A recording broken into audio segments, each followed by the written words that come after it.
서사무가 발휘되기 영상 올리도록 하겠습니다.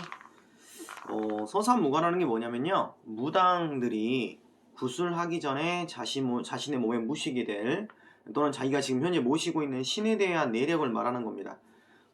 일종의 말하자면은 신뢰도를 올리기 위한 행동이라 볼 수 있겠는데, 예를 들어서 이제 어떤 목사님이라든가 어떤 신부님이라든가 어떤 스님이 있을 때, 이 사람이 어떤 설교라든가 또 예배를 드릴 때, 뭐 미사를 드릴 때, 이렇게 뭐 어떤 말씀을 드릴 때 이 사람 말에 신뢰를 할 수 있으려면 그동안에 어떤 쌓였던 뭐 업적 같은 거라든가, 이 사람이 어떤 행동을 해왔다, 또는 이 사람이 어떤 기적을 행해왔다, 이런 것들이 바탕이 되면 그 사람이 하는 말이라든가 의식이라든가 이런 것들에 좀 더 신뢰도가 생기겠죠. 그런 것처럼 우리가 이제 요새에도 이제 미신, 뭐 샤머니즘이라 부르는, 뭐 점쟁이라고 소위 부르는 그런 분들 있죠. 철학관에서 일하시는 분.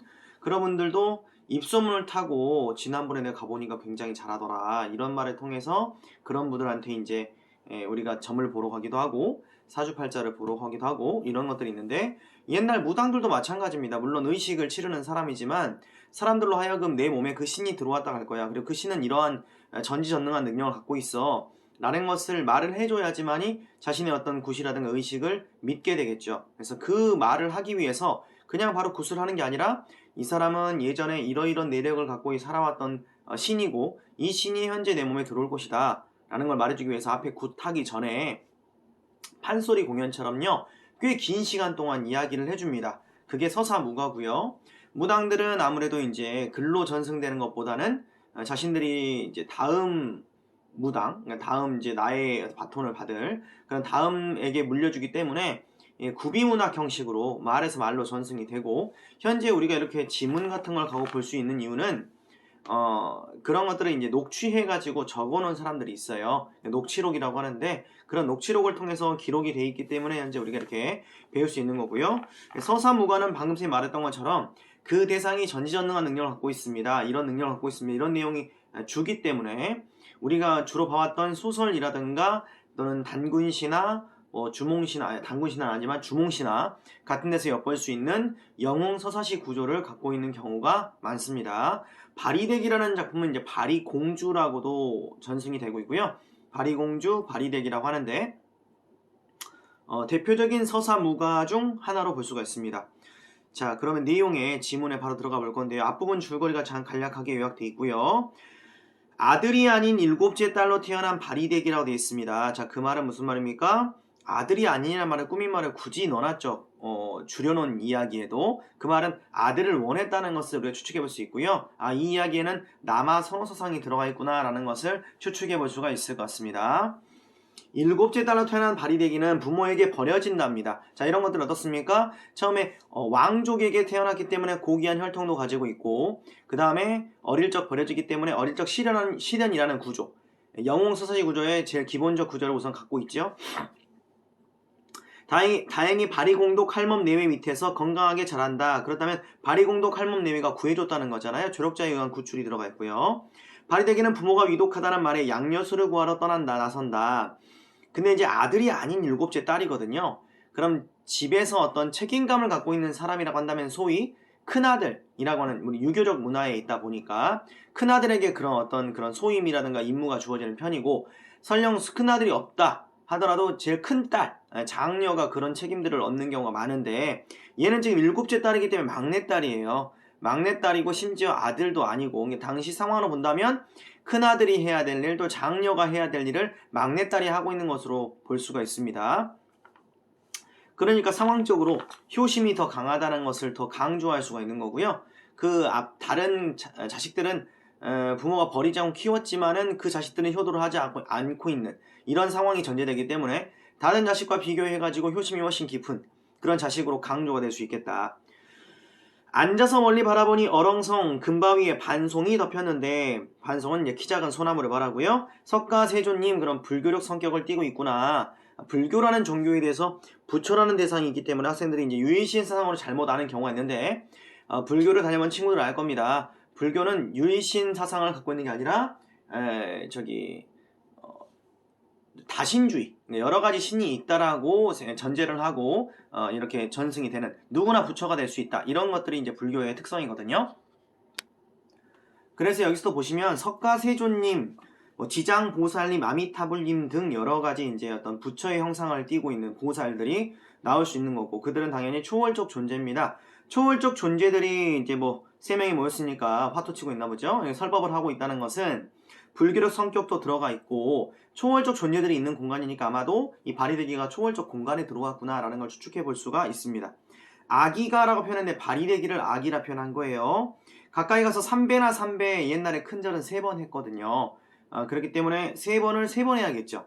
왜냐하면 옆에 3명이 있으니까 지금 339배를 드리니 네가 사람이냐 귀신이냐 날짐승 길버러지도 못 들어오는 이곳이거든. 어찌하여 들어왔는가?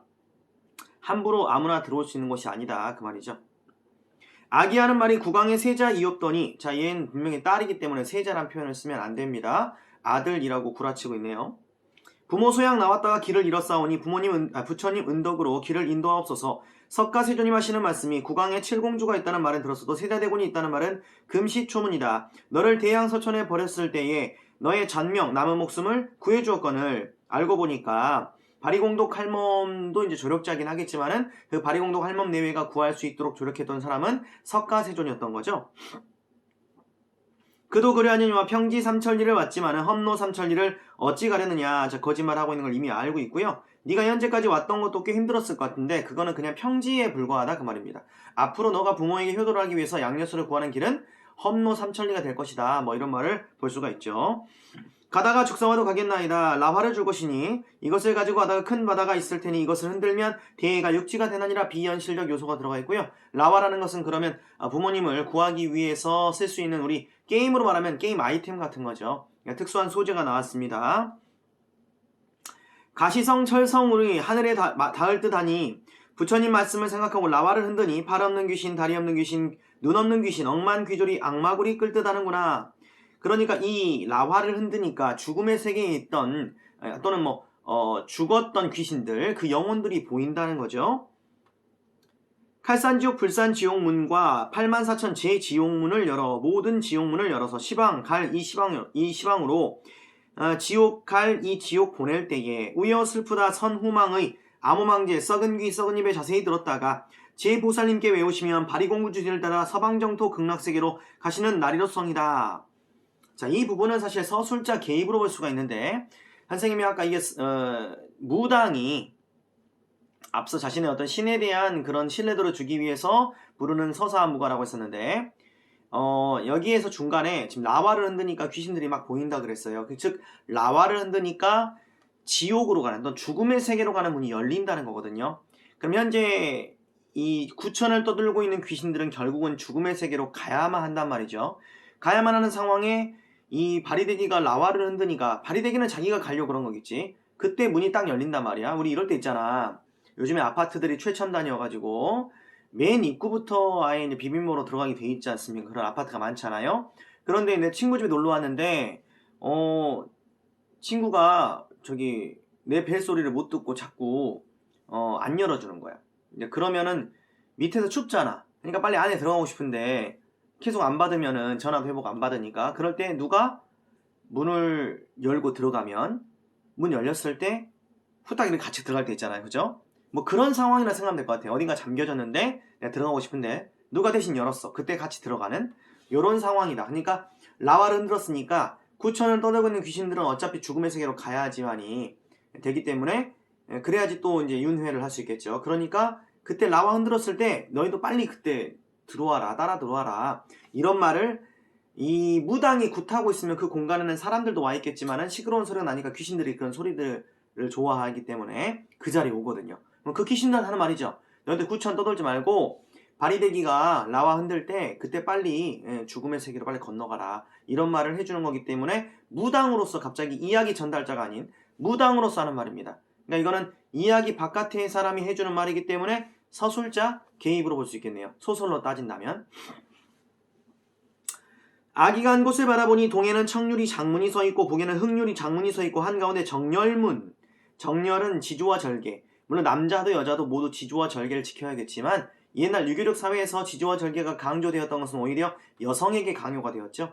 그렇기 때문에 정렬문이 서있는 여성의 어떤 정절을 상징하는 서 있는데 무상신선이 서 계시다. 키는 하늘에 닿을 듯하고 얼굴은 쟁반만 하고 눈은 등잔만 하고 코는 줄병 매단 것 같고 손은 소댕만 하고 발은 석자새치라 겁나 큰 사람이네요. 근데 무엇이 행했겠네. 하도 무섭고 끔찍하여 물러나 삼배를 드리니 무상신선하는 말이 그대가 사람이뇨 귀신이뇨 날짐승 일벌어지도 못 들어오는 곳에 어떻게 들어왔으며 어디서 왔는가. 그런데 앞서 우리가 누구였습니까? 석가세존 지장보살 만났을 때도 똑같은 말을 들었습니다.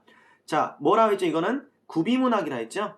구비문학의 특성은 입에서 입으로 전승되는, 즉 암기를 통해 전승이 되기 때문에 암기가 편하도록 만들어져 있는 경우가 많습니다. 판소리라든가 또는 이런 서사무가들은 구조가 반복되는 경우가 많고 대사가 반복되는 경우가 많습니다. 여기도 마찬가지로 이런 걸 통해서 똑같은 내용이 있다는 것은 구비문학의 특성이구나 라는 걸 알 수 있겠네요. 나는 국왕마마의 세자로서 부모 봉양 왔나이다. 부모 봉양 왔으면 물값 가지고 왔소, 나무값 가지고 왔소, 세상에 공짜가 어딨냐, 돈 내놔, 이렇게 말을 하니까 총만길에 잊었나이다. 바쁘게 오느라 잊었어요. 물 3년 길러주오, 불 3년 떼어주오, 나무 3년 베어주시오. 총 합치면 9년이 되죠. 이 9년이 또 뭘 상징할까요? 옛날에 시집살이라는 것의 기간이 원래 9년이었습니다. 9년 동안 시집살이를 한 후에 이 집안의 법도를 모두 배우고 나서 이 여자가 드디어 맏며느리가 될 만한 사람으로서의 자격을 갖추게 되면 곡간열쇠를 쥐어주고 근친이라고 해서 첫 번째 친정놀이를 가게 해줘요. 친정놀이를 한번 갔다 오면 곡간열쇠 줬으니까 잔뜩 뭐 좋은 것들 싸가지고 가겠죠. 놀러 갔다가 일주일 만에 다시 돌아오면은 방이 다 바뀌어 있어요. 세아가의 어떤 그런 방에서 안방으로 그러니까 제일 높은 방이죠. 그 방으로 바뀌어져 있고 시어머니 시아버지가 살던 분들은 다 뒷방으로 넘어갑니다. 그래서 이제 집안에서의 마님 위치가 바뀌는 거죠. 9년 동안 시집살이만 잘 견뎌내면 이 집 재산이 다 내 것이 되는 거지. 그리고 그날은 이제 가게 되면은 세아가 이렇게 부르는 게 아니라 다른 사람들이, 물론 이제 며느리 부를 때는 다른 사람은 이제 뭐 시부모는 그렇게 부르겠지만 종들이 이제 누굴 모신다? 이 마님을 모시게 된다. 9년 동안 시집살이를 한, 그래서 마님 이렇게 부르죠. 그 기간이 9년이에요. 그러니까 여성의 어떤 시집살이의 고통을 상징한 거죠. 석사년 9회를 살고 나니 무상신선하는 말이 그대가 앞으로 보면 여자의 몸이 되어 보이고 뒤로 보면 국왕의 몸이 되어 보이니 그대하고 나하고 100년가량 맺어 여자인 걸 안 거죠. 일곱 아들 산전 받아주고 하면 어떻습니까? 아들을 7명이나 낳아달래요. 대략 한 6년 걸리겠죠. 그러니까 이렇게 말하는 것은 또 이제 여성의 아이를 낳기 위한 여성의 어떤 산통의 고통을 표현한 것입니다. 출산의 고통. 그도 부모 봉양할 수 있다면 그리야 성이다. 그러니까 9년 동안 십살이 하는 고통이라든가 또는 출산의 고통을 겪더라도 부모를 살리기 위해서는 이걸 할 수 있다는 지극한 효심을 볼 수 있는 부분이 되겠네요. 발휘되기는 양녀수를 구하여 대왕마마와 중전마마를 살려대고 비현실적 요소죠. 그 공으로 죽은 영혼을 천도하는 무신이 된다. 그 무신이 오늘 나의 몸에 들어와서 당신에게 구술해주겠다. 이렇게 말을 하는 내용이 되겠죠. 자, 그래서 이건 영웅의 일등의 구성, 발휘되기라는 존재가 희생과 구원을 모두 의미할 수 있다는 것을 알고 계시면 좋은 작품이 되겠습니다. 이상 발휘되기 수업을 마치도록 하겠습니다.